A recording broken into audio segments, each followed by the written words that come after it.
I think I'm inspired by beauty. I think that's what really drove me to learning more about seeds. The feeling of being able to share something that has so much potential. Just one little tiny seed has the potential to become a whole plant, which then can produce thousands more seeds. That fills me with hope.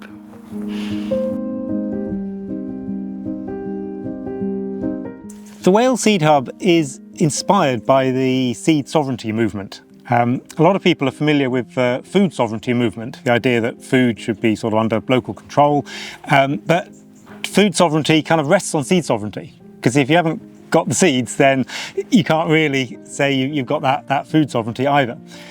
So yeah, we'd like there to be a lot more seed produced in the location it's grown, in the environment it's grown, by the people who grow it, to bring that closer connection with the growers and the seed producers, rather than it being this sort of distant global relationship mediated by corporations. We kind of want to bring it closer to home, and that's what the Wales Seed Hub's all about.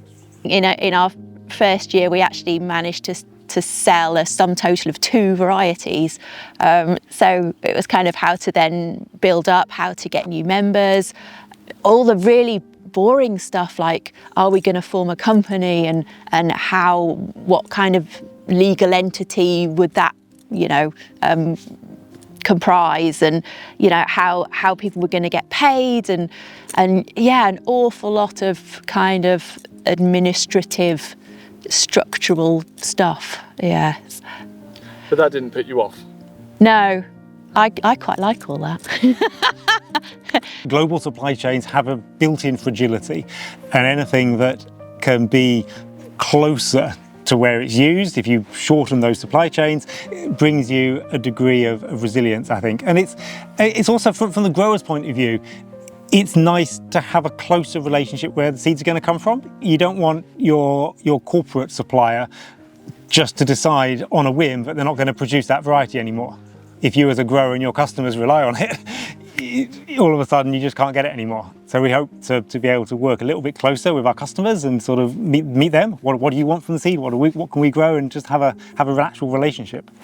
One of the other reasons of growing seed crops is that when you have the fruit of your harvest, that will go over really quickly and you'll have the gluts. So for the tomatoes, for example, my Lulus, I will take the seeds out and then I'll can all the tomatoes, and I'll live on the passata through the year. So I've got a double whammy there, because I've got the seed, but then I've got the flesh to eat. So, the shelf life of crops is short, especially if you're living off grid and you haven't got loads of fridge space.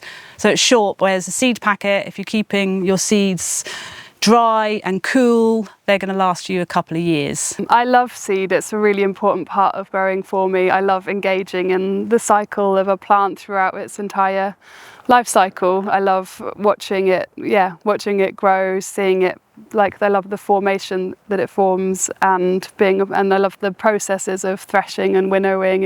It feels like an ancient part of the process, and it feels like accepting cycles of life. So I really love the element of it, and I think if I could focus on seed, that would be my dream too. And we're really lacking seed education, practical seed education in the UK. So if at one point I'm able to support learning about seed production from my business of year-long practical learning, that's something I'd like to bring into what I'm doing here at Kind of Breathe.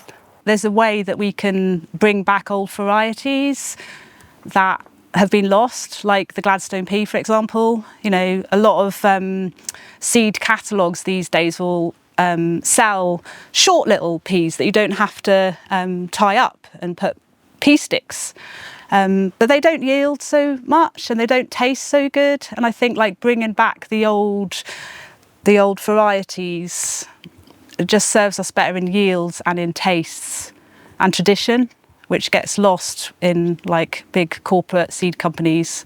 And like Chris said, things that all harvest at the same time, whereas the pea, my Gladstone peas, they keep going for a long time. I think one of the biggest opportunities for the Wales Seed Hub is the it's the increased awareness of the importance of the provenance of where the seeds are coming from.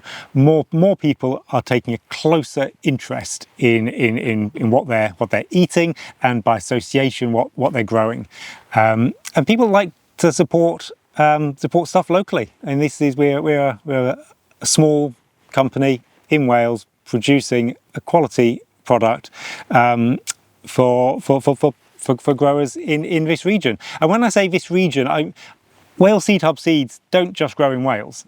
They grow, so the climate in the whole sort of western half of the British Isles is pretty similar. So we're talking relatively wet compared to the east of the country. So yes, if you're in Cornwall, if you're in Devon, if you're in Lake District, then our seeds are still going to work just fine.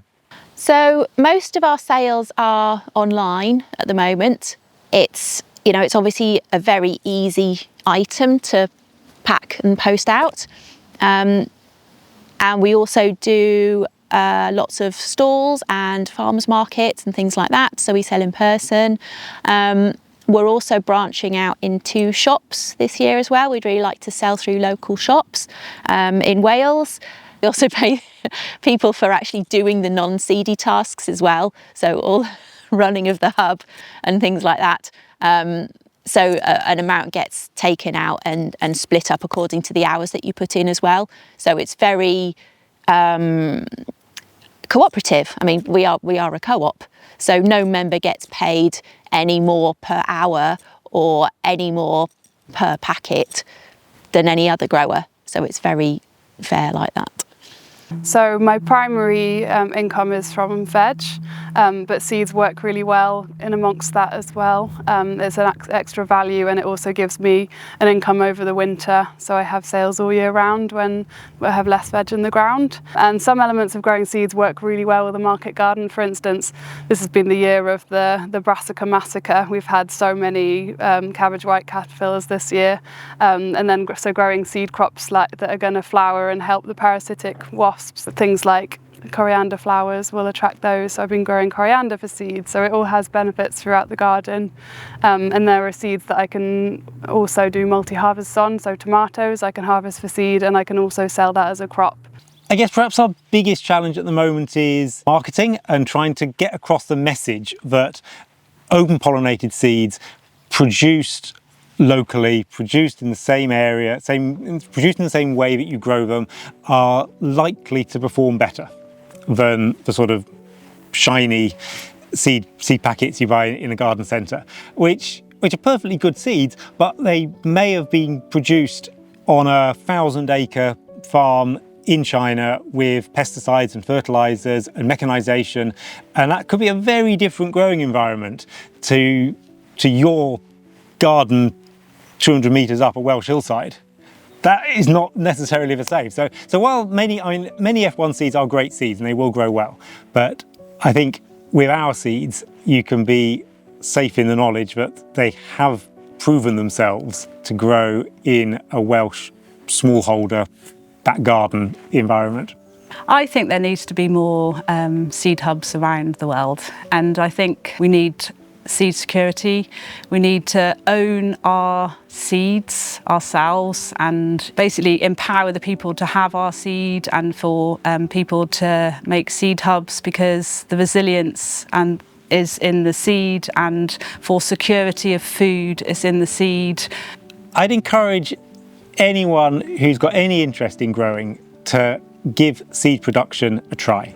There are some plants that it's dead easy to produce seed from, and there are some that are a lot more challenging. But it's really nice being able to take a plant all the way from seed back to seed again and plant it the next year. Once you start doing that with something simple like tomatoes or peas, you may well get the bug and cast your eye around the garden at all those plants that all want to produce seed, and they just need a little bit of help, a little bit of encouragement, and you can produce great seed in your own garden.